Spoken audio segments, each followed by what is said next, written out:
Hola y bienvenidos a la comunidad del nuevo Framework en Ingeniería. Si están aquí, es porque comparten nuestra visión, dominar las bases de la ingeniería para liderar la innovación con inteligencia artificial.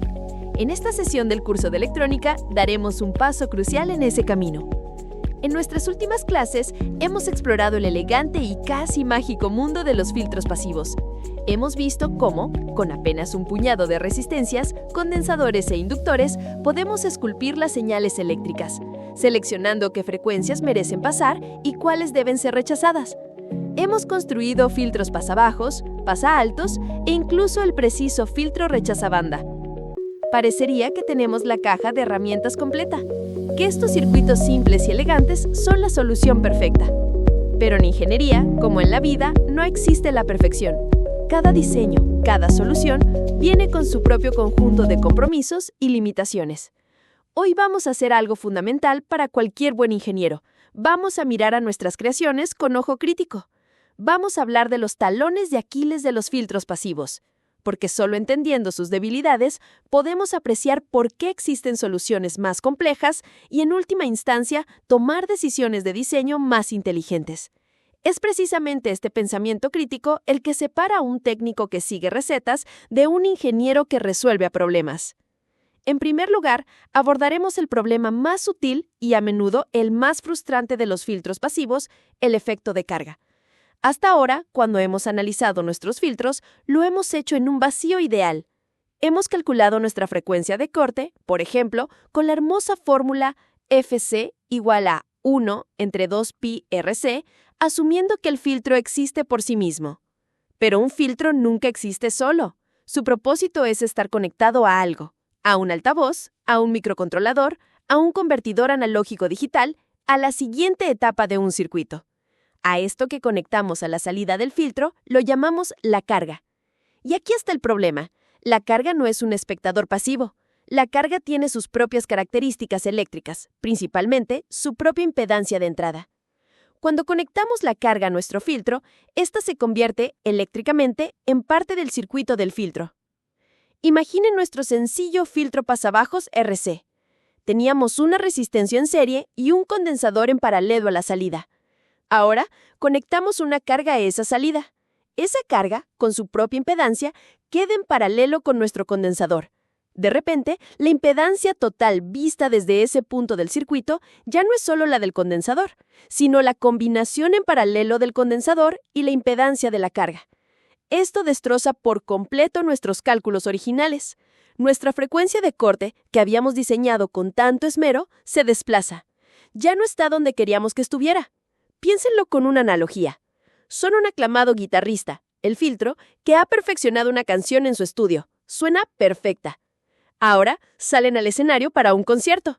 Pero el escenario puede ser una pequeña sala de bar con una acústica terrible o un estadio gigante con un sistema de sonido complejo. La carga.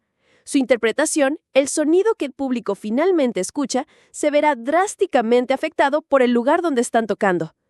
No pueden simplemente ignorar la acústica del lugar.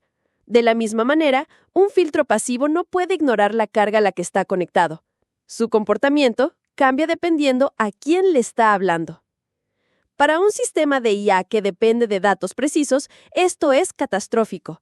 Si diseñamos un filtro para eliminar un ruido justo por encima de los 1000 Hz, pero al conectarlo a nuestro sistema, la frecuencia de corte se desplaza a 800 Hz, podríamos estar eliminando datos valiosos de nuestra señal. El filtro se vuelve impredecible, y la impredecibilidad es el veneno de la ingeniería de precisión.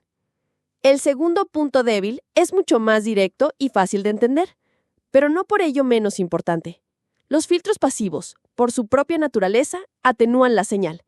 La palabra clave aquí es pasivo. Significa que no tienen una fuente de alimentación externa, no tienen un motor. Están construidos con componentes que, en el mejor de los casos, almacenan y liberan energía, condensadores e inductores, y en el peor la disipan como calor, resistencias. Un filtro pasivo es como un peaje en una autopista. Su función es regular el tráfico, las frecuencias. Pero es imposible pasar por el peaje sin perder un poco de tiempo y energía. De la misma manera, es imposible que una señal pase a través de un filtro pasivo y salga con la misma o más energía de la que entró. Siempre hay una pérdida. incluso en la banda de paso, en la zona de frecuencias que supuestamente dejamos pasar sin problemas. Hay una pequeña atenuación. A esto se le llama pérdida de inserción. Pensemos en una señal biomédica muy débil, como un electrocardiograma. Ya es una señal de apenas unos milivoltios. Si la pasamos por un filtro pasivo para limpiarla, puede que eliminemos el ruido, pero también reduciremos la amplitud de nuestra señal útil. Si esta señal se vuelve demasiado débil, podría perderse en el ruido electrónico inherente de la siguiente etapa del circuito, como el convertidor analógico digital. Sería como intentar escuchar un susurro en una habitación después de que alguien haya bajado aún más el volumen. Para un sistema de IA, si la señal que debe analizar es más débil que el ruido de fondo del propio sistema, es como intentar leer un texto escrito con tinta invisible. Simplemente no hay nada que procesar. Entonces, ¿qué hacemos? ¿Nos rendimos? ¿Declaramos que los filtros son una buena idea en teoría, pero inútiles en la práctica? Por supuesto que no.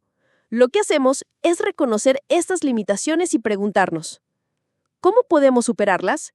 Y la respuesta a esa pregunta justifica la existencia de toda una nueva categoría de circuitos que ya hemos introducido en este curso, los filtros activos.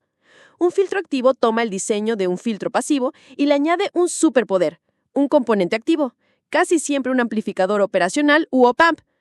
Este op-amp necesita su propia fuente de alimentación, deja de ser pasivo, y con esa fuente de alimentación puede hacer dos cosas maravillosas que resuelven directamente los dos problemas que acabamos de describir. En primer lugar, soluciona el efecto de carga. El op-amp, cuando se configura correctamente, puede actuar como un buffer o un aislador. Se coloca entre el circuito del filtro pasivo y la carga. La magia del op-amp es que tiene una impedancia de entrada altísima, casi infinita, y una impedancia de salida bajísima, casi cero. Esto significa que, desde el punto de vista del filtro, es como si estuviera conectado a un muro infinito. No le roba nada de corriente.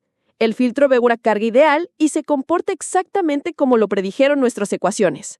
Por otro lado, el op-amp, con su salida de baja impedancia, puede entregar la señal filtrada a casi cualquier carga sin que su propio rendimiento se vea afectado. Es como darle a nuestro guitarrista un técnico de sonido personal. El guitarrista, el filtro, toca en su entorno ideal y el técnico, el op-amp, se encarga de adaptar y proyectar ese sonido perfecto a cualquier estadio, la carga, sin que el guitarrista se inmute. En segundo lugar, y de forma aún más evidente, el filtro activo soluciona el problema de atenuación. ¿Por qué? Porque tiene un amplificador. Está en el nombre. Un filtro activo no solo puede evitar la pérdida de señal, sino que puede proporcionar ganancia. Podemos diseñar un circuito que no solo limpia la señal, sino que la haga más fuerte. Podemos tomar nuestra débil señal de SG, filtrarla para eliminar el ruido de la red eléctrica y al mismo tiempo amplificarla 10, 100 o 1000 veces, entregando una señal limpia y robusta, lista para ser digitalizada y analizada. Es como tener un filtro de agua que no solo purifique el agua, sino que además la expulse con más presión de la que entró gracias a una bomba eléctrica que hemos añadido. En conclusión, hemos visto hoy que la simplicidad y elegancia de los filtros pasivos tienen un costo. Su rendimiento depende críticamente de la carga a la que se conectan, un fenómeno conocido como efecto de carga, y por su naturaleza pasiva siempre atenúan la señal, incluso las frecuencias que deseamos conservar. Reconocer estas limitaciones no es un fracaso, sino una pieza esencial del conocimiento de un ingeniero. Es esta comprensión la que nos permite justificar y apreciar la necesidad de soluciones más avanzados, como los filtros activos, que utilizan componentes con alimentación para ofrecernos aislamiento, precisión y, lo más importante, ganancia, abriendo la puerta a un procesamiento de señales mucho más poderoso y reable.